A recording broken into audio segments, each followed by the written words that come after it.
بسم الله الرحمن الرحيم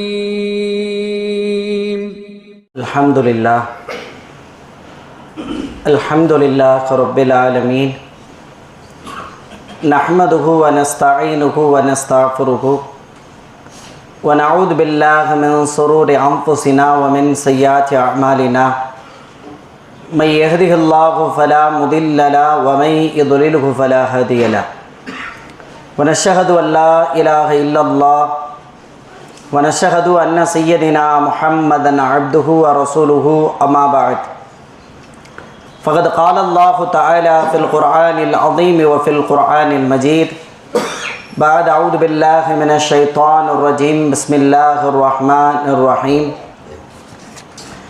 وأنه هو أضحك وأبقى صدق الله قال نبينا صلى الله عليه وسلم إنما الأعمال بالنيات وإنما لكل امرئ ما نوى صدق رسول الله صلى الله عليه وسلم. அளவற்ற அருளாளனும் நிகரற்ற அன்புடையவனுமாகிய அல்லாஹுவின் திருப்பெயரால் துவங்குவோமாக. இறைவனின் தூதாய் இறுதி தூதராய் உலகத்திற்கு வந்த முஹம்மது ரசூல் ஸல்லல்லாஹு அலைஹி வஸல்லம் அவர்கள் மீதும் அவர்களின் வாழ்க்கை வழிமுறைகளை வலுவா பின்பற்றி நடக்கிற நம் அத்துணை பேர்கள் மீதும் வல்லோன் அல்லாஹுவின் கருணையும் கரிசனமும் பாதுகாப்பும் உலகத்திலும் குன்றாமல் குறைவின்றி நின்று நிலவட்டுமாக என பிரார்த்தித்தவனாக வார்த்தையை துவங்குகிறேன். இறைவனுக்கு சுப்ஹானஹு வ தஆலா உலகத்தில் அவன் படைத்திருக்கிற படைப்புகள் அனைத்தையும் நேர் எதிரான அமைப்பிலேயே அல்லாஹ் அமைத்திருக்கிறார். ஆணை படைத்த இறைவன் பெண்ணை படைத்திருப்பதைப் போல, குளிர்ச்சியையும் குளுமையும் படைத்த அல்லாஹ் நெருப்பையும் வெப்பத்தையும் படைத்திருப்பதைப் போல, வாழ்க்கையை படைத்த அல்லாஹ் அதற்கு எதிரான மரணத்தை இந்த உலகத்தில் படைத்திருப்பதைப் போல, மகிழ்ச்சியையும் இன்பத்தையும் அதை வெளிப்படுத்துவதற்கான சிரிப்பையும் அல்லாஹ் உலகத்தில் படைத்திருப்பதைப் போல, கவலைகளையும் சோதனைகளையும் அதை வெளிப்படுத்துகிற கண்ணீரையும் அல்லாஹ் இந்த உலகத்தில் படைத்திருக்கிறான். உலகத்தில் பிறந்த எந்த மனிதனும் நான் என்னுடைய வாழ்நாளில் சிரிக்கவே இல்லை என்று சொல்லவும் முடியாது, நான் அழவே இல்லை என்று ஒரு மனிதன் சொல்ல முடியாது. ரெண்டும் கலந்த சூழ்நிலையில் அல்லாஹ் மனிதனுடைய வாழ்க்கையை படைத்திருக்கிறான். குர்ஆன் சொல்லுகிறது, வ அன்னஹு ஹுவ அضحك வஅப்கா, அல்லாஹ் தான் அந்த மனிதனை சிரிக்கவும் வைக்கிறான், அழவும் வைக்கிறான். மகிழ்ச்சியும் சந்தோஷமும் அல்லாஹுவால் வழங்கப்படுகிறது. அதை வெளிப்படுத்துவதற்கான சிரிப்பையும் சந்தோஷத்தையும் அல்லாஹ் தருகிறான். கவலைகளையும் துக்கங்களையும் அல்லாஹ் தருகிறான். அதன் வெளிப்பாடாக மனிதன் கண்ணீர் சிந்துவதற்கான சூழலையும் அல்லாஹ் ஏற்படுத்துகிறான். இரண்டுமே அல்லாஹ் மனிதனுக்கு செய்கிற செயல்பாடு என்று குர்ஆனில் அல்லாஹ் பேசுகிறான். இன்னொரு குர்ஆனுடைய வசனம் அல்லாஹ் தெளிவாக சொல்லுகிறான், ஃபல் யல்ஹகு கலீலா வ யப்கு கதீரா, உங்கள் அழுகைகள் அதிகமாக இருக்கட்டும், உங்கள் சிரிப்புகள் குறைவாக இருக்கட்டும். இந்த குர்ஆனுடைய வசனத்திற்கு ரயீசுல் முஃபஸ்ஸிரீன் திருக்குர்ஆனுடைய விரிவுரையாளர் இப்னு அப்பாஸ் ரலியல்லாஹு அன்ஹு அவங்க சொல்கிறாங்க, உலக வாழ்க்கை என்பது குறைவானது, எனவே சிரிப்பு குறைவாக இருக்கட்டும். மறுவுலக வாழ்க்கை மறுமை என்பது நிரந்தரமானது, அழுகைகள் கூடுதலாக இருக்கட்டும். அறவே சிரிப்பு வேண்டாம் என்று மார்க்கம் சொல்லலை, அது குறைவாக இருக்கட்டும். அழுகைகள் மாத்திரம் நீண்டதாக இருக்கட்டும். அல்லாஹுவால் படைக்கப்பட்ட படைப்புகளிலேயே தனக்கான உணர்ச்சியை வெளிப்படுத்துவதற்கான வாய்ப்பு அல்லாஹ் மனிதனுக்கு மட்டும்தான் கொடுத்திருக்கிறான். பறவைகளும் விலங்குகளும் தன்னுடைய தேவைகளை, தனக்கான விஷயங்களை வெளிப்படுத்துவதற்கு பாஷைகளையும் இப்படி பேசுவதற்கான வாய்ப்பையும் அல்லாஹ் கொடுக்கல. சில பறவைகள் ரெக்கையில் அடிச்சுட்டு தன்னுடைய விஷயத்தை பேசும், சில விலங்குகள் தன் வாளை ஆட்டி பேசும், உருமி காட்டி சத்தமிட்டு ஓலமிட்டு பிளிரி காட்டி தனக்கான தேவைகளை அவைகள் பேசிக்கொள்ளும். மனிதனுக்கு மாத்திரம்தான் தன் உணர்வை வெளிப்படுத்துவதற்கு அழுகையை அல்லாஹ் கொடுத்திருக்கிறான், சிரிப்பை அல்லாஹ் கொடுத்திருக்கிறான். இது அல்லாஹ் மனிதனுக்கு மாத்திரமே வழங்கியிருக்கிற மகத்தான செய்தி. இஸ்லாமிய மார்க்கத்தினுடைய பார்வையில் அல்லாஹு தஆலா இந்த கண்ணீருக்கு என்று என்ன கணத்தை அல்லாஹ் வைத்திருக்கிறான். இஸ்லாம் காட்டிய அழுகை குறித்த தகவல் குர்ஆன் ஹதீஸ் என்ன பேசுகிறது, அல்லாஹ் வழங்கிய அந்த அருள்கொடை குறித்த செய்திகளை நாம் இந்த ஜும்மாவில் தெரிய இருக்கிறோம். அல்லாஹ்வுடைய தூதர் ஸல்லல்லாஹு அலைஹி வஸல்லத்தினுடைய வரலாற்றில் அவர்கள் சிந்திய கண்ணீர் துளிகள் எந்தெந்த இடங்கள் என்கிற குறிப்புகள் தனியாகவே எழுதப்பட்டிருக்கிறது. பொதுவாகவே அழுகை என்பது நாம் கொஞ்சம் தரம் தாழ்ந்ததாகவே பார்க்கிறோம். அழுகிற மனிதன் வீரன் இல்லை என்பது நமக்கான நம்பிக்கை. ஆனால் அல்லாஹ்வுடைய தூதர் ஸல்லல்லாஹு அலைஹி வஸல்லம் அவர்கள் கலங்கி நின்ற தருணங்கள் தனியாகவே தொகுக்கப்பட்டிருக்கிறது. ரசூல் ஸல்லல்லாஹு அலைஹி வஸல்லத்தினுடைய மகள் ஸைனப் ரலியல்லாஹு அன்ஹா, இந்த ஸைனப் அம்மாவுடைய ஒரு குழந்தை, சிறிய குழந்தை சக்கராத்துடைய நிலையில் உயிருக்கு போராடுகிறது. பாட்டனார் என்கிற அடிப்படையில் அல்லாஹ்வுடைய தூதர் ஸல்லல்லாஹு அலைஹி வஸல்லம் அவங்கள்ட்ட தகவல் சொல்லப்படுகிறது, உங்களுடைய பேர குழந்தை உயிருக்கு போராடுது, நீங்கள் வாங்கன்னு. ரசூலுல்லாஹ் போய் பார்க்க முடியலை, மறுக்கிறாங்க. மறுத்துட்டு தன்னுடைய மகளுக்கு ஆறுதல் சொல்கிறாங்க, அல்லாஹ் வாங்கி கொள்ளக்கூடிய எல்லா பொருளும் அது அவனுக்கு சொந்தமானது, எனவே அவனுக்கு சொந்தமானதை அவன் எடுத்துக்கொள்கிறான் அப்படின்னு சொல்லிட்டு தகவல் அல்லாஹ்வுடைய தூதர் ஸல்லல்லாஹு அலைஹி வஸல்லம் சொல்கிறாங்க. ஒவ்வொரு விஷயமும் அல்லாஹ்விடத்தில் தான் முடிவாக்கப்படுது. அல்லாஹ் என்ன திட்டமிட்டிருக்கானோ அவன் திட்டமிட்டது மாத்திரம்தான் உலகத்தில் நடக்கும். அதனுடைய காலம் அனைத்தையும் அவன்தான் நிர்ணயித்து வைத்திருக்கிறான், நிச்சயப்படுத்தி வைத்திருக்கிறான். நீ மறுமையில் உனக்கு கூலி வேணும் அப்படின்னு விரும்பினா நீ பொறுமையாக இருக்கணும். ஸல்லல்லாஹு அலைஹி வஸல்லம் தகவலை சொல்லி அனுப்புகிறாங்க. தகவல் சொல்லி அனுப்பப்பட்டது. அடுத்து தகவல் ரசூலுல்லாவுக்கு கிடைக்குது, குழந்தையின் நிலை இன்னமும் மோசமாகிவிட்டது. அல்லாஹ்வுடைய தூதர் ஸல்லல்லாஹு அலைஹி வஸல்லம் தன் பேர குழந்தையை பார்ப்பதற்கு கிளம்பி போகிறாங்க. சஹாபாக்களை அழைச்சிட்டு போகிறாங்க. 4 சஹாபாக்கள் கூட போனாங்க. முஆத் இப்னு ஜபல், சஅத் இப்னு உப்பாதா, ஸைத் இப்னு சாபித், உபய் இப்னு கஅப் ரலியல்லாஹு அன்ஹும். இந்த 4 சஹாபாக்களை அழைச்சிட்டு அல்லாஹ்வுடைய தூதர் ஸல்லல்லாஹு அலைஹி வஸல்லம் தன் பேர குழந்தையினுடைய நிலைக்கு போகிறாங்க. ரசூலுல்லாவுடைய கையில் அந்த குழந்தையை கொடுக்கப்பட்டுருச்சு. கடைசி கட்ட நிலை, குழந்தை உயிருக்கு போராடி கொண்டிருக்கிறது. ரசூல் ஸல்லல்லாஹு அலைஹி வஸல்லம் தன் பேர குழந்தையை கையில் வாங்கி வச்சிருக்காங்க. அந்த தருணத்தை யோசித்து பாருங்க. தான் வாழ்கிற காலத்தில் தன் குழந்தையின் இறப்பையே ஒரு மனிதனால் தாங்கிக் கொள்ள முடியாது. தன் பேர குழந்தை தன் மடியில் உயிர் பெறுகிற காட்சியை ரசூல் ஸல்லல்லாஹு அலைஹி வஸல்லம் பார்க்குறாங்க. துடித்து துடித்து அந்த குழந்தையினுடைய உயிர் கொஞ்சம் கொஞ்சமாக அல்லாஹ்விடத்தில் கைப்பற்றுவதற்கான முயற்சி செய்யப்படுகிறது. ரசூல் ஸல்லல்லாஹு அலைஹி வஸல்லத்திற்கு அழுக வந்துடுது. ரசூல் ஸல்லல்லாஹு அலைஹி வஸல்லம் அழுக ஆரம்பிக்கிறாங்க. ரசூலுல்லாஹ் அழுகிற காட்சியை பார்த்துட்டு கூட வந்த சஹாபியில் சஅத் இப்னு உப்பாதா ரலியல்லாஹு அன்ஹு கேட்குறாங்க, அல்லாஹ்வுடைய தூதரை, என்ன நீங்களும் அழுகிறீங்க, உங்களுக்கும் அழுக வருது அப்படின்னு கேட்டவுடனே ரசூல் ஸல்லல்லாஹு அலைஹி வஸல்லம் பதில் சொன்னாங்க, இந்த அழுகை என்பது இது இறைவனுடைய புறத்திலிருந்து அல்லாஹ்வுடைய கருணையின் வெளிப்பாடு. என் பேர குழந்தையை நான் எவ்வளவு நேசித்திருக்கிறேன், என் பேர குழந்தையின் பிரிவு எனக்கு எவ்வளவு வருத்தத்தை உண்டாக்குகிறது என்பதை, என் உள்ளத்தில் இருக்கிற கருணையை நான் அழுகையின் வழியாக வெளிப்படுத்துகிறேன். ரசூலுல்லாஹ் ஒப்பாரி வைக்கிற அழுகையை நீங்கள் ஒப்பிடக்கூடாது. ஓலமிட்டு சத்தமிட்டு நெஞ்சில் அடித்துக் கொள்கிற அழுகையை இந்த இடத்தில் நீங்கள் வைக்கக்கூடாது. இயல்பாக அல்லாஹ் ஒரு மனிதனுடைய உள்ளத்தில் கருணையை வைத்திருக்கிறான் என்பதற்கு வெளிப்பாடு என்னன்னா, கண்ணீர் வெளியே வருகிற போதுதான் கருணை உள்ளே இருப்பதை நாம புரிந்து கொள்ள முடியும். அல்லாஹ் படைத்த இந்த அற்புதமான படைப்பை நீங்கள் கண்ணீர் இல்லாமல் கடந்து விட முடியாது. தண்ணீர் இல்லாமல் கூட சில நாட்கள் கடப்பதற்கு வாய்ப்புண்டு. கண்ணீர் இல்லாமல் இந்த வாழ்க்கையை நீங்கள் கடந்து விட முடியாது என்பதல்ல, கடக்கவும் கூடாது. ஒரு வாழ்க்கையை அர்த்தப்படுத்துகிற நிகழ்வுக்குள் கண்ணீர் வந்து நிற்பதை ரசூலுல்லாஹ்வுடைய வரலாறோடு நாம் ஒப்பிட்டு பார்க்கிற போது இந்த செய்தி நமக்கு புலப்படும். ரசூலுல்லாஹ்வுடைய தோழர் சஹாபி அப்துல்லா இப்னு மஸ்ஊத் ரலியல்லாஹு என்கிற நபி தோழர், திருக்குரானை அழகுற ஓதக்கூடிய ஒரு சஹாபி. ஒரு சந்தர்ப்பத்தில் அல்லாஹ்வுடைய தூதர் ஸல்லல்லாஹு அலைஹி வஸல்லம் அந்த சஹாபியை கூப்பிட்டு, நீ குரான் வசனத்தை ஓதுன்னு சொல்றாங்க. ஆசிரியர் முஹம்மது ஸல்லல்லாஹு அலைஹி வஸல்லம் அச்சப்பட்டு நிற்கிறார். சஹாபி, அல்லாஹ்வுடைய தூதரே, உங்களுக்கு தான் குரான் இறங்கியது, நீங்க தான் எங்களுக்கு ஓதி காட்டினீங்க, இப்போ திடீர்னு நீங்க என்ன செய்றீங்க, என்னைய ஓத சொல்கிறீங்களேன்னு அவர் திகைச்சு போய் நிற்கிறார். அப்படி திகைத்து நிறுத்த போது ரசூலுல்லாஹ் சொன்னாங்க, ஓதுனாங்க. ஏன்னா குர்ஆனை நாம் ஓதுறதை விட ஒருத்தர் ஓதி நாம் கேட்பது அது ஒரு ஆனந்தம். அடியார்கள் ஓதுகிற குர்ஆனுடைய சத்தத்தை அல்லாஹ் காதி தாழ்த்தி கேட்கிறான் என்ன ஹதீஸில் வருகிறது. ஓதுனாங்க. மசூத் ரலியல்லாஹு அன்ஹு திருக்குர்ஆனுடைய சூரத்து நிசாவுடைய அத்தியாயத்தை ஓதிக்கிட்டே வர்றாங்க. குர்ஆனுடைய 4வது அத்தியாயம் வசனம் துவக்கி ஓதிக்கொண்டே வர்றாங்க. அதில் 41வது வசனத்தில் இப்படி வருது. மறுமையினுடைய காட்சிகளை அல்லாஹ் அந்த இடத்தில் பேசிக்கொண்டு வருகிறான்.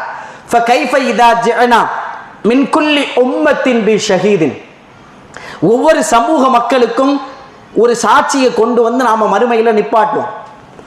அந்த மறுமையில் நிறுத்தப்படுகிற அந்த சாட்சி அந்த மக்கள் என்னெல்லாம் செஞ்சாங்கன்னு அல்லாஹ்விடத்தில் அந்த சாட்சியாளர்கள் பேசுவார்கள். இறைவனுடைய கட்டளைக்கு அந்த சமூக மக்கள் என்ன மாறு செஞ்சாங்கன்னு அந்த சாட்சி அங்கே பேசும். அப்படி ஒரு நிகழ்வு நடந்து கொண்டிருக்கிற போது ஷஹீதா, உன்னை கொண்டு வந்த ரசூலுல்லாஹ் அல்லாஹ் சொல்றான், உன்னை கொண்டு வந்து சாட்சியாக நாம நிறுத்துவோம். உங்களுக்கு எதிராக நடந்தவர்கள் அப்போது என்ன செய்வார்கள்? பைத்தியக்காரன் பேசின ஒரு கூட்டம் இருந்துச்சு, சூனியக்காரன் ஒரு கூட்டம் பேசுச்சு. ஷைத்தான் சொன்ன வார்த்தையை வாங்கி கொண்டு உலகத்திற்கு முகம்மது பேசுகிறார், குர்ஆன் ஷைத்தானுடைய வேதம்னு ஒரு கூட்டம் உலகத்தில் பேசினாங்களே, மறுமைன்னு ஒன்று கிடையாதுன்னு பேசினாங்களே. இன்னைக்கு மறுமை வந்ததற்கு பிறகு முகம்மது ரசூலை சாட்சியாக கொண்டு வந்து நிறுத்துவோம் அப்படிங்கிற ஒரு செய்தி ரசூலுல்லாஹ் படப்படுத்திட்டாங்க. காட்சி மறுமையின் நிகழ்வு ரசூலுல்லாஹ்வுக்கு போயிடுச்சு. கால அம்சிக் இப்னு மஸ்ஊத் ஓதாதன் ரசூலுல்லாஹ் சொல்லிட்டாங்க. அந்த காட்சி கண்ணுக்கு தெரிஞ்சிருச்சு. ஏன்னா இந்த உம்மத் சொர்க்கம் போக வேண்டும் ரசூலுல்லாஹ் விரும்பினாங்க. உயிர் போகிற கடைசி தருவாயில் கூட என் உம்மத்தி என் சமுதாயமேன்னு கவலைப்பட்டு ரசூலுல்லாஹ்வுடைய உயிர் பிரிந்ததாக நமக்கு வரலாறு பேசுகிறது. இந்த உம்மத்தை பாதுகாப்பதற்காக கொடுக்கப்பட்ட தூதரை அந்த உம்மத்திற்கு எதிராக சாட்சியாக மறுமையில் அல்லாஹ் நிறுத்துவான்னு சொன்ன உடனே அந்த காட்சி தன்னை திடுக்கிட வைத்ததே. தான் சொர்க்கவாசியாக ஒரு கூட்டத்தை உருவாக்குவதற்கு முயற்சி செய்த போது தானே அந்த சமூகம் நரகம் போவதற்கு சாட்சியாக அல்லாஹ் கொண்டு வந்து நிறுத்துவானே என்கிற அந்த காட்சி ரசூலுக்கு மிகப்பெரிய பதட்டத்தை உண்டாக்கியது. ஓதக்கூடாதுன்னு ரசூலுல்லாஹ் சொன்னாங்க. நான் நிறுத்திட்டு ரசூலுல்லாஹ்வை பார்த்தேன். ஃபைதா ஐனாஹு தத்ரிஃபான், அவங்க 2 கண்ணும் கண்ணீர் வடிந்து கொண்டிருந்தது. ரசூலுல்லாஹ் அழுகிற காட்சியை நான் பார்த்தேன். இப்போ கண்ணீர் என்பது கவலையின் வெளிப்பாடு மாத்திரமல்ல, ஒரு சமூகத்தின் மீதான அக்கறையின் வெளிப்பாடு. இயல்பாக நமக்காக நாம் அழுதோம்னா கண்களுடைய கீழ்ப்பகுதியிலேருந்து அந்த கண்ணீர் வெளியே வரும். கண்ணுக்கு கீழே நீங்கள் பார்த்தீங்கன்னா கண்ணீர் வெளியே வரும். அறிவியலே என்ன கண்டுபிடிச்சிருக்குன்னா, கண்களை உறுத்தாமல் கண்ணுக்குள் இருந்து ஒரு சுரப்பி வெளியே வருகிறது. கண்ணை உறுத்தாது, கண்களை உறுத்தாமல் கண்களுக்குள் இருந்து ஒரு சுரப்பி வெளிப்படுகிறது. அந்த கண்களின் வழியாக ஒரு நீர் வெளியேறுகிறது. எனவே அதற்கு கண்ணீர் என்று பெயர். நீங்கள் இயல்பாக உங்களுடைய தேவைக்கு அழுதிங்கன்னா கீழே வரும். ஒரு சமூகத்தின் மீது கவலையோடு நீங்கள் அழுகிற போது கண்களுக்கு மேலிருந்து பொத்து கொண்டு கண்ணீர் வெளியே வரும். அப்படி ரசூலுல்லாஹ் தன் உம்மத்தின் மீது கவலையாக கண்ணீரை வெளிப்படுத்தினாங்க. கண்ணீர் என்பது அது கோழைத்தனத்தின் அடையாளம் கிடையாது. கண்ணீருக்குள் ஒரு அக்கறையின் வெளிப்பாடு இருக்கிறது, ஒரு கருணையின் வெளிப்பாடு இருப்பதை இந்த ஹதீஸ்கள் நமக்கு சொல்லித் தருவதை பார்க்கிறோம். நாளை நிழலே இல்லாத நாளில் சூரியன் உச்சபட்சமாக தன் வெப்பத்தை கொட்டி கொண்டிருக்கிற அந்த நேரத்தில் சில மனிதர்களுக்கு நிழல் கிடைக்கும் ரசூலுல்லாஹ் சொன்னாங்கல்ல. அப்படி நிழல் கிடைக்கக்கூடிய மனிதரில் வரஜுலுன் தக்கரல்லாஹு ஹாலியன் ஃபஃபாலத் ஐனாஹு, அல்லாஹ்வுடைய அச்சத்தால் தனிமையில் ஒரு கண்ணீர் சிந்துகிறது. அல்லாஹ்வுடைய அச்சத்தால் தனிமையில் ஒரு கண்ணீர் சிந்துகிறது. அந்த கண்ணீர் சிந்துவதற்கு காரணமாக இருந்த அந்த மனிதன் நிழல் இல்லாத நாளில் நிழல் கிடைக்கும். கண்ணீர் எங்கே பயன்படுகிறதுன்னு பாருங்க. அழுகை என்பது எவ்வளவு அர்த்தமுள்ளமாக இந்த மார்க்கத்தில் மாற்றப்படுகிறது என்பதற்கு இது ஒரு அடையாளம். நாளை மறுமையில் நிழல் இல்லாத நேரத்தில் நிழல் கிடைக்க வேண்டுமானால் தனிமையில் சிந்தப்படுகிற கண்ணீர் அந்த நிழலாக மாறி பாதுகாக்கும் என்கிற செய்தியை ரசூல் ஸல்லல்லாஹு அலைஹி வஸல்லம் நமக்கு இந்த ஹதீஸ்ல உணர்த்தி கொடுத்தாங்க. சமூது கூட்டம் அழிக்கப்பட்ட அந்த இடம் சஹாபாக்கள் கடந்து வர்றாங்க. பொதுவாகவே மார்க்கத்தினுடைய அடிமதி உலகத்தில் அல்லாஹுவால் படைக்கப்பட்ட படைப்பினங்களை நீங்கள் சுற்றி பார்த்து அல்லாஹ்வுடைய அத்தாட்சியை வல்லமைகளை புரிஞ்சு கொள்ளுங்க அப்படின்னு ரசூலுல்லாஹ் நமக்கு சொன்னாங்க. ஆனால் இறைவனுடைய சாபம் இடங்கப்பட்ட இடத்துக்கு நீங்கள் போக வேண்டாம், அதை கடக்கக்கூடாது ரசூலுல்லாஹ் தடுத்தாங்க. எதேச்சையாக சஹாபாக்கள் பயணத்திற்கு போய்விட்டு வருகிறார்கள். சமூது கூட்டம் அழிக்கப்பட்ட ஒரு இடம் இருக்கிறது. அந்த இடத்தை இப்போ கடந்து போகணும், வேறு வழி இல்லை, ரூட் இல்லை. அப்போ ரசூலுல்லாஹ் என்ன சொன்னாங்க தெரியுமா? லா ததுகுலு அலா ஹாஉலாஇ முஅzzபீன, வேதனை இறங்கப்பட்ட இடத்தை நீங்கள் கடக்க வேண்டாம். இல்லா அன் தக்கூன பாக்கீன, அழுது கொண்டவர்களாகவே தவிர நீங்கள் இடத்தை கடக்கலாம். அழுதுகிட்டா கடக்கலாம். இல்லம் தக்குன்னு பாக்கின, உங்களுக்கு அழுகை வராவிட்டால் பல ததுகுல அலைகும், அந்த இடத்தை நீங்க கடக்காதீங்க. லா யுசீபுக்கும் மா அசாபக்கும், அவர்களுக்கு இறக்கப்பட்ட வேதனை உங்களுக்கு இறங்கிவிடும் என்று நான் அச்சப்படுகிறேன். அவங்களுக்கு இறங்கின தண்டனை உங்களுக்கு இறங்கிடும். இந்த ஹதீஸை கவனமா நீங்க நம்ம கேட்டோம்னா புரியும். நீங்க அழுது கொண்டு அந்த இடத்தை கடக்கலாம், அழுக முடியாத விட்டு அந்த இடத்தை நீங்க கடக்காதீங்க. ஏன்னா அந்த வேதனை வந்துரும்னா அழுகை வேதனையை விட்டு பாதுகாக்கும்னு இந்த ஹதீஸ் உங்களுக்கு சொல்லுது. நீங்கள் அழுது கொண்டு கிடந்தால் உங்களுக்கு வேதனை வராது. அழுகை அல்லாஹ்வுடைய கோபத்தை விட்டு பாதுகாக்கும். அழுகை அல்லாஹ்வுடைய சாபத்தை விட்டு நம்மை பாதுகாக்கும். அழுகை நமக்கு இறக்க வேண்டிய வேதனை தடுப்பதற்கான ஒரு கேடயமாக வாழ்க்கையில் மாறும் என்பதை அல்லாஹ்வுடைய தூதர் ஸல்லல்லாஹு அலைஹி வஸல்லம் அந்த நபிமொழியின் மூலமாக நமக்கு சொல்றாங்க. புகாரியுடைய 433வது நபிமொழியாக இது இடம்பெற்றிருக்கிறது. அப்போ அழுகை இந்த மார்க்கத்தில் எவ்வளவு அர்த்தத்தோடு பார்க்கப்படுகிறது என்பதை இந்த நபிமொழி நமக்கு சொல்லித் தருகிறது. சில சஹாபாக்கள் யுத்தகலத்திற்கு ரசூல் ஸல்லல்லாஹு அலைஹி வஸல்லம் அழைப்பு கொடுத்தாங்க. நிறைய பேர் வசதி இருந்தனால, வாகனம் இருந்ததுனால பயணித்து போயிட்டாங்க. சில சஹாபாக்களுக்கு வாகனம் இல்லை, அதனால போக முடியலை. அவங்க என்ன எதிர்பார்த்தாங்கன்னா, ரசூல்லாட்ட வந்து கோரிக்கை வைப்போம், நமக்கு வாகனம் ரசூல்லா கொடுத்தாங்கன்னா நாமளும் போருக்கு போய் கலந்து கொள்ளலாம்ங்கிற ஆசையோடு ரசூல்லாட்ட வந்து வாகனம் கேட்கிறாங்க. குர்ஆனில் வரலாறு பேசப்படுகிறது. ரசூல்லா சொன்னாங்க, என்கிட்ட எங்கே வாகனம் இருக்குது, என்கிட்ட வாகனம் இல்லை.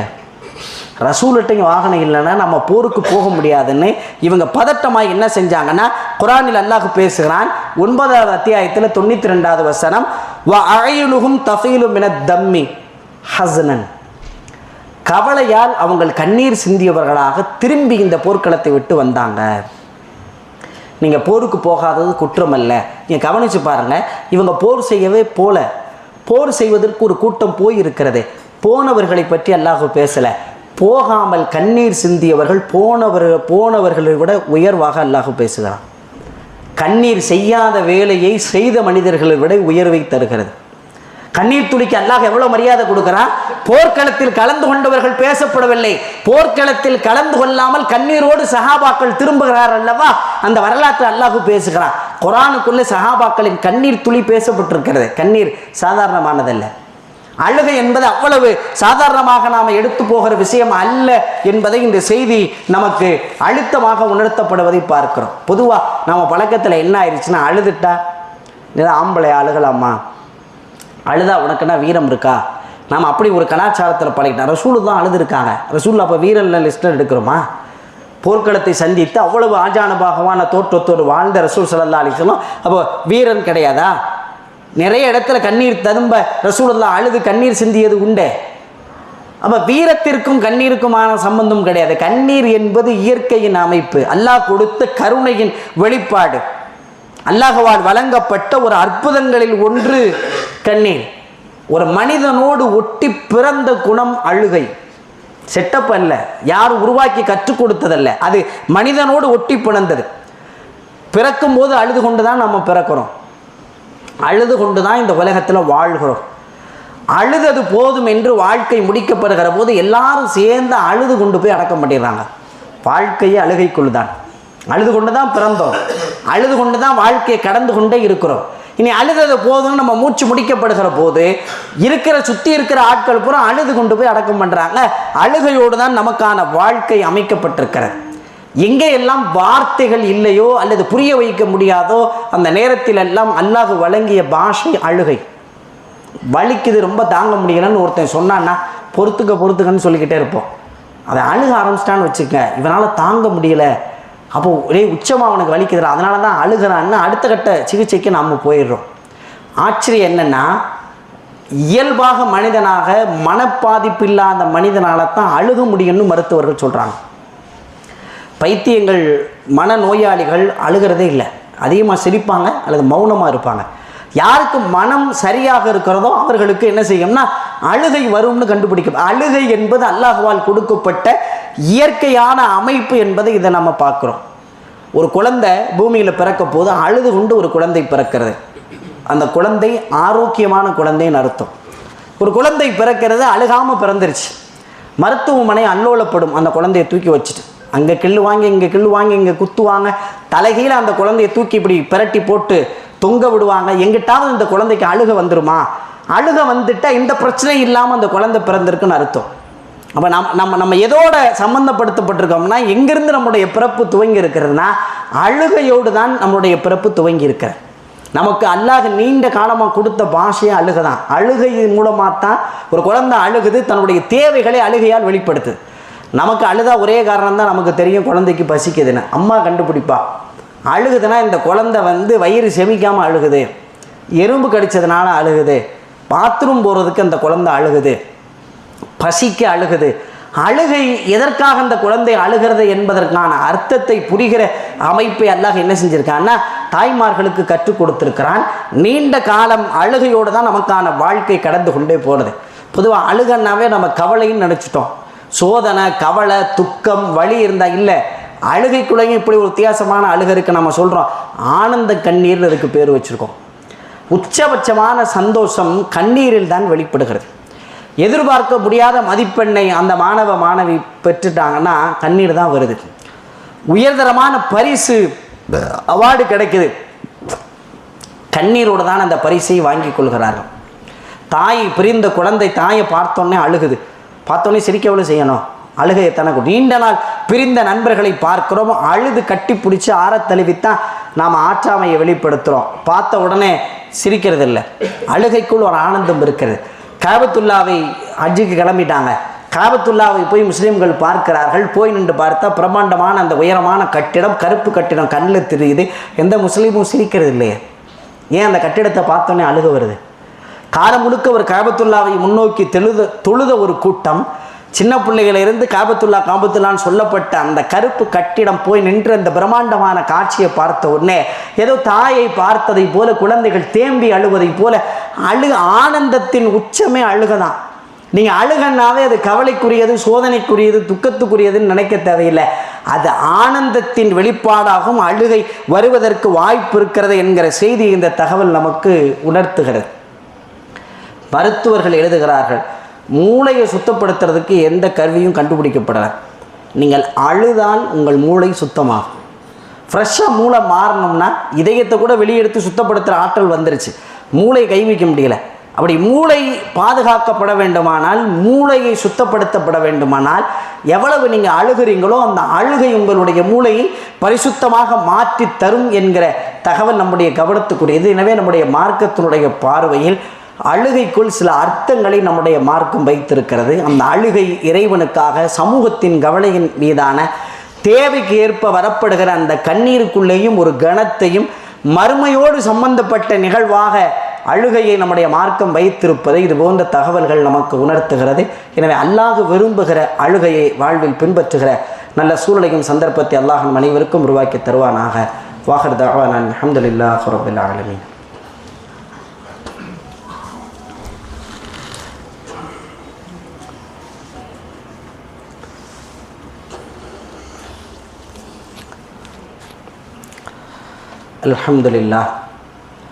அல்ஹம்துலில்லாஹி ரப்பில் ஆலமீன். அஸ்ஸலாத்து வஸ்ஸலாமு அலா சய்யிதினா முஹம்மதின் ஸல்லல்லாஹு அலைஹி வஸல்லம். அழுகையை பற்றிய குர்ஆன் ஹதீஸ் நமக்கு சொன்ன தகவலை நாம் தெரிந்து கொண்டோம். இயல்பாக அல்லாஹ்வால் படைக்கப்பட்ட ஆண் பெண்ணுடைய அழுகை எப்படி இருக்கிறது அப்படிங்கிறதையும் அறிவியல் ஆய்வு சில கருத்துக்களை நமக்கு கொடுக்குது. எப்படி அழுகை சம்பந்தமாக இயல்பாக ஒரு ஆணை பொறுத்தளவுக்கு ஒரு மாதத்துக்கு கூடுதல் குறைவு இருக்கலாம். இது ஒரு கண்டுபிடிப்பு, ஆய்வு செய்யப்பட்ட தகவல். மாதத்திற்கு ஒரு முறை ஆண்கள் இயல்பாக அழுவார்கள். பெண்களை பொறுத்தளவுக்கு மாதத்துக்கு 5 தடவை அவர்கள் அழக்கூடியவர்களாக இருப்பார்கள். பொதுவாக யதார்த்தத்தை புரிஞ்சுக்கிறணும். குடும்ப வாழ்க்கையிலும் கூட இது தெரிந்து கொள்ள வேண்டிய செய்தி. ஒரு வருட கணக்கிற்கு எடுத்துக்கொண்டால் ஆண்களை பொறுத்தளவிற்கு 6லிருந்து 12 முறை தான் ஒரு ஆண் இயல்பாக அழுவான். கூடலாம் குறையாகவும் இருக்கலாம். ஒரு பெண்ணை பொறுத்தளவுக்கு குறைஞ்சது 33, அதிகம் தடவை பார்த்திங்கன்னா 64 தடவை ஒரு வருடத்திற்கு பெண்கள் அழுவார்கள் அப்படின்னு ஒரு குறிப்பு. இந்த அழுகை எவ்வளவு நேரம் அவங்க அழுவாங்க அப்படின்னு குறிப்பெழுதியிருக்காங்க. இயல்பாக அழுக ஆரம்பித்தாங்கன்னா ஒரு ஆணை பொறுத்தளவுக்கு 2 நிமிஷம் குறைஞ்சது. அதிகபட்சமாக அவன் அழுகை எவ்வளோ நேரம் நிற்கும்னா 4 நிமிஷம்தான் அந்த அழுகை இருக்கும். சிலருக்கு கூடலாம். பெண்களை பொறுத்தளவுக்கு பார்த்திங்கன்னா குறைந்த அளவு மட்டும்தான் மருத்துவர்கள் எழுதியிருக்காங்க. குறைஞ்ச அளவே 6 நிமிஷம். நீங்கள் ஸ்டார்ட் பண்ணிட்டா குறைஞ்சது 6 நிமிஷம், கூடுனது எவ்வளோ போய் நிற்கும் தெரியல. ஸ்டாப்பாக இழுத்து அந்த அழுகை போய் நிற்கிற அளவை நீங்கள் கண்டுபிடிக்கவே முடியாது. அது கூடிக்கொண்டே போகும்னு சொல்கிறாங்க. இதில் ஆச்சரியம் என்னென்னு பாருங்கன்னா, அதிகமாக பெண்கள் அழுவதால் பெண்களுக்கு மன அழுத்தம் உண்டாகுவதில்லைன்னு எழுதியிருக்காங்க. நிறைய மனநோயாளிகளை பெண்கள் அதிகமாக இருக்கிறது இல்லை. வேறு பிரச்சனைகள் இருக்கலாம், மனநோயாளிகளாக அதிகமாக பெண்கள் இருக்கிறதில்ல. மரணம் என்பது இறைவனுடைய அமைப்பு. இந்த மருத்துவ ஆய்வு அறிக்கை நமக்கு சொல்லுகிற தகவல் என்னென்னா, இந்த மாதிரி அழுது அப்பப்போ தங்களுடைய கவலைகளை அவர்கள் தீர்த்து கொண்டே இருப்பதால் மன அழுத்தம் அவங்களுக்கு ஏற்படுறதில்லை.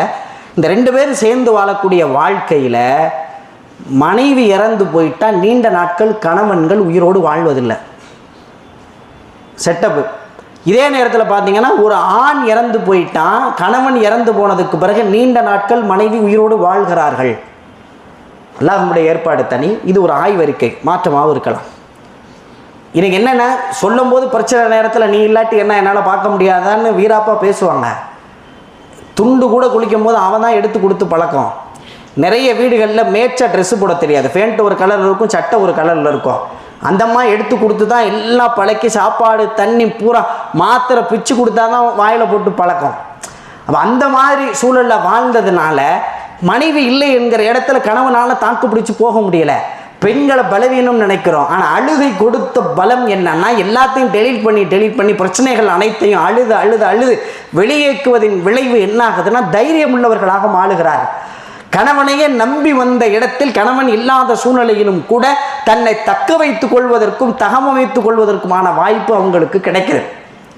மரணத்திற்கான அல்லாஹ் கொடுத்த அமைப்புக்கு எதிரான செய்தி இல்லை. ஒரு ஆய்வறிக்கை இப்படி ஒரு தகவலை, அழுகை குறித்த தகவலை நமக்கு சொல்லுகிற செய்தி நம்முடைய கவனத்துக்குரியது. அல்லாஹ்வுடைய தூதர் ஸல்லல்லாஹு அலைஹி வஸல்லத்துடைய மகன் இப்ராஹிம் இறந்து போகிறார். ரசூலுல்லாஹ் குளிப்பாட்டி அவரையே அடக்கம் செய்கிற வேலையை பார்க்குறாங்க. ரசூலுல்லாஹ்வுடைய வாழ்க்கையில் உச்சபட்சமான சோதனைகள் இது ஒன்று. தான் வாழ்கிற காலத்திலேயே தன் குழந்தைகள் இறந்து போகிற காட்சியை ரசூலுல்லாஹ் கண்டாங்க. 4 பெண் குழந்தைகள், 2 ஆண் குழந்தைகள். ஃபாத்திமா அம்மாவை தவிர எல்லா குழந்தைகளும் ரசூலுல்லாஹ் உயிரோடு இருக்கிற போதே மௌத்தாயிட்டாங்க. ரசூலின் வஃபாத்திற்கு பிறகு 6 மாதம் கழித்து தான் ஃபாத்திமா அம்மா வஃபாத்தானாங்க.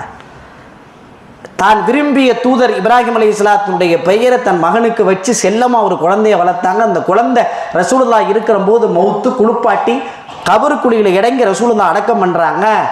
கண்ணீர் வருகிறது.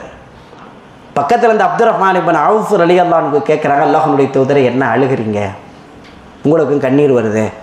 அப்போ ரசூல் ஸல்லல்லாஹு அலைஹி வஸல்லம் சொன்னாங்க, இது இரக்கத்தின் வெளிப்பாடு.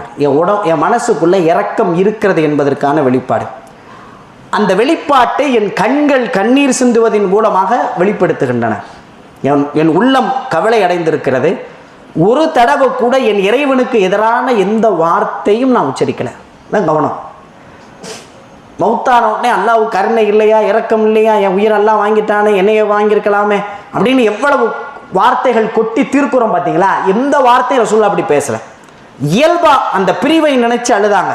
சொன்னாங்க, இப்ராஹிம் உன் பிரிவால் நான் கவலை அடைஞ்சிருக்கிறேன், அவ்வளவுதான்.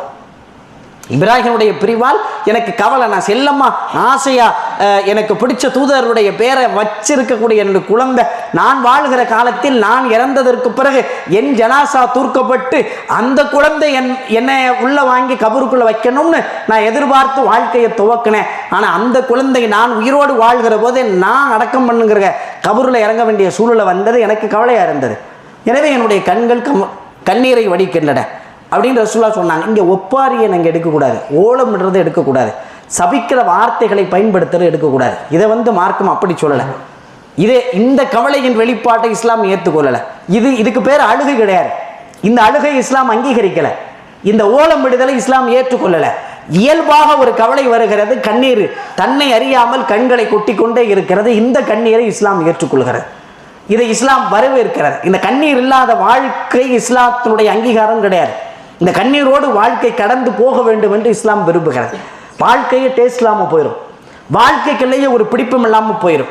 வெறும் சிரிப்பை மாத்திரமே பார்த்த ஒரு வாழ்க்கைக்குள்ள ஒரு வாழ்க்கைக்கான முழுமை கிடைப்பதற்கான வாய்ப்பை இல்லாமல் போயிடும்.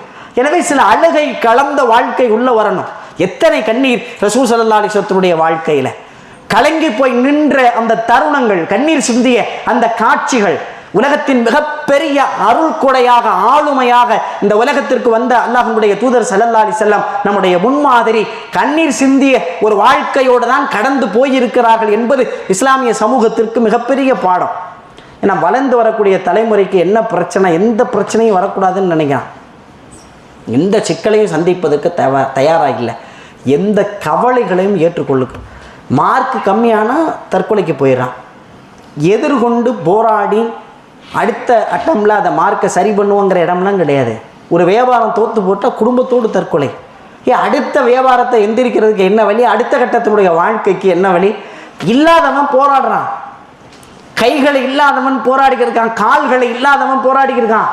நீங்கள் வலைதளங்களை பாருங்கள், 2 கை 2 கால் இல்லை, உலகத்தினுடைய கவனத்தை ஈர்த்த சாதனையாளர்களாக அவங்க மாறிக்கிட்டே இருக்காங்க. அவங்க போராடுறாங்க. ஆனால் சின்ன பிரச்சனை எதிர்கொள்வதற்கு மனுஷன் தயாராக இல்லை. குழந்தைகளை கூப்பிட்டு மனச்சோர்வு, மன கஷ்டமாக இருக்குது, இப்போ எப்போ கேட்டாலும் தலைவலிங்கிறான். நான் சொல்கிறது 2 வயசு குழந்தைக்கு எப்போ கேட்டாலும் தலைவலிக்குது, மனச்சோர்வு, மனக்கவலையாக இருக்குது. மனம்னா என்னன்னு தெரியாத வயசில் மன அழுத்தம் உள்ள ஒரு சமுதாயம் உருவாகி வருதுன்னா எதையும் எதிர்கொள்வதற்கு தயார். நம்ம குழந்தைக்கு சொல்லிக் கொடுக்கல. கஷ்டப்படக்கூடாது என்று சொல்லிக் கொடுப்பதல்ல ஒரு பெற்றோர்களின் வாழ்க்கை. கஷ்டம் வந்தால் எப்படி எதிர்கொள்ள வேண்டும் என்பதை குழந்தை கற்றுக் கொடுக்கணும். நஷ்டப்படாமல் வாழ்க்கை வாழ வேண்டும் என்று கற்றுக் கொடுப்பதல்ல ஒரு வாழ்க்கை. நஷ்டப்பட்டால் அதை எப்படி எதிர்கொள்ள வேண்டும் என்பதை அந்த குழந்தைக்கு சொல்லிக் கொடுக்கணும். நான் வாழ்ந்தேன், நஷ்டப்பட்டேன், இந்த மாதிரி செஞ்சேன், எனக்கு இப்படி பிரச்சனை வந்துச்சுடா. உனக்கு பிரச்சனை வந்தால் நீ எதிர்கொள்கிறதுக்கு என்ன வழி? நீங்கள் ஒன்றில் நஷ்டப்படுறீங்க, அவன் இன்னொன்று நஷ்டப்படுவான். நஷ்டம் வரும், எந்திரிச்சு மேலவா. ஒன்றும் இல்லாமல் தானே உலகத்துக்கு வந்தோம். எனவே வாழ்க்கை போராட்ட களத்தோடு தான், கண்ணீரோடு தான் இந்த வாழ்க்கையை கடந்து போகணும்னு சொல்லி கொடுப்பதற்கு பெற்றோர்களும் அந்த இடத்த தவற விட்டுருக்காங்க. வளர்ந்து வரக்கூடிய தலைமுறைக்கும் எதைவற்றையும் தாங்கி கொள்வதற்கு தயாரில்லாத ஒரு சமூக வாழ்க்கை நமக்கு கிடைச்சிருச்சு. குழந்தையாக இந்த மண்ணில் நாம் பிறக்கிறோம், அழுது கொண்டு பிறக்கிறோம், கண்ணீரோடு பிறக்கிறோம். சுற்றி இருக்கிற எல்லாரும் சிரிச்சுக்கிட்டு நம்மளை வரவேற்கிறாங்க. தந்தை சிரிக்கிறார், உடன்பிறப்புகள் சிரிக்கிறார்கள், மாமான் மச்சான் அத்தனை பேரும் சிரிக்கிறாங்க. நாம் அழுதுகிட்டே வர்றோம். சிரித்து கொண்டு அவர்கள் வரவேற்கிறார்கள். சரியாக இந்த உலகத்தில் வாழ்ந்துட்டோம்னு வைங்க, சிரித்து கொண்டு நம்ம மௌத்தாயிட்டோம்னா, அடடா இப்படி ஒருத்தர் மௌத்தாயிட்டாருன்னு சுற்றி இருக்கிற ஆட்கள்லாம் நமக்காக அழுவாங்க. சம்பந்தமே இல்லாத ஆட்கள் சில மரணத்தில் வந்து அழுகிறாங்க. சம்பந்தமே இல்லாத ஆட்கள் சில மரணங்களில் பார்த்தா அவங்கவுங்க இயல்பான வாழ்க்கையை பார்த்துக்கிட்டே போகிறாங்க. இது மௌத்து விடான்னு தெரிய மாட்டேங்குது. அவங்கவுங்க வேலையை பார்க்குறாங்க. சில குடும்பங்களில் அந்த குடும்பம் திணறி போய் நிற்கிறது. ஆலமர விழுதுகளாக அந்த குடும்பத்தை பாதுகாத்தவர்கள், அந்த குடும்பத்திற்கு தேவையான காரியத்தை செய்தவர்கள், அவங்களுடைய இழப்புக்கு பிறகு அந்த குடும்பம் தாக்கு பிடிக்க முடியாமல் எப்படி இந்த குடும்பம் கடந்து போகணும்னு சிலருடைய மரணத்தை நினைத்து அந்த குடும்பம் சம்பித்து நிற்கிறது. பெரிய ஆட்களிலிருந்து பேர குழந்தை வரை கண்ணீரோடு அந்த ஜனாசாவை அனுப்பி வைக்கிற எப்படி வாழ்ந்திருக்கும் என்பதற்கு அதுதான் அடையாளம். உலகத்திலேயே நமக்கு அங்கீகாரம் இல்லைன்னா மறுமையில் எங்கே நம்ம வெற்றி பெற போகிறோம்? சில மரணங்களை கண்டு மகிழ்ச்சி அடைகிறாங்க, அல்ல வேடா மௌத்தாயிட்டான். சில மரணம் உழுக்குது, சம்பந்தம் இல்லாத ஆட்கள் வந்து அழுகிறாங்க. நல்ல மனுஷன், இப்படி இருந்தார், இன்னும் நிறையா பண்ணியிருப்பார், அதுக்குள்ளே இப்படி ஆயிட்டாரே அப்படின்னு நாம் மௌனமாகவும் சிரித்து கொண்டும் மௌத்தாகிறோம். நம்மை சுற்றி இருக்கிற ஆட்கள் இப்படி ஒரு மரணம் நிகழ்ந்துருச்சேன்னு நமக்காக ஒரு மனிதன் கண்ணீர் சிந்துகிற போது, நம் கண்ணீர் மாத்திரமல்ல, நமக்காக இந்த உலகத்தில் ஒரு மனிதன் கண்ணீர் சிந்துகிற சூழலில் நம் வாழ்க்கை அமைக்கப்பட்டால் அப்போதுதான் வெற்றி பெறுகிறது. 2 தரப்புலையும் என் கண்களிலிருந்து கண்ணீர் வந்தாலும் சரி, எனக்காக இன்னொருவன் கண்ணிலிருந்து கண்ணீர் வந்தாலும் சரி, என்னுடைய வாழ்க்கை வெற்றி பெற்றதின் அடையாளம் என்றால் கண்ணீருக்கு இந்த மார்க்கம் கொடுத்திருக்கிற அடையாளம் என்ன என்பது இந்த தகவல் நமக்கு உணர்த்துகிறது. கண்ணீரோடு வாழ்வோம். இறைவன் விரும்புகிற விதத்தில், இறைவன் நேசிக்கிற விதத்தில், அல்லாஹ்விற்காக, இந்த சமூக மேம்பாட்டிற்காக, அடுத்த மனிதனின் துக்கத்தை கூட தன் துயரமாக பார்க்கிற அந்த சிந்தனையோடு ஒரு இஸ்லாமிய வாழ்வியலை அமைத்துக் கொள்வதற்கான நல்ல சூழலையும் சந்தர்ப்பத்தை அல்லாஹ் நம் அனைவருக்கும் உருவாக்கி தருவானாக. வாஹிர் தஅவானா அனில் ஹம்துலில்லாஹி ரப்பில் ஆலமீன்.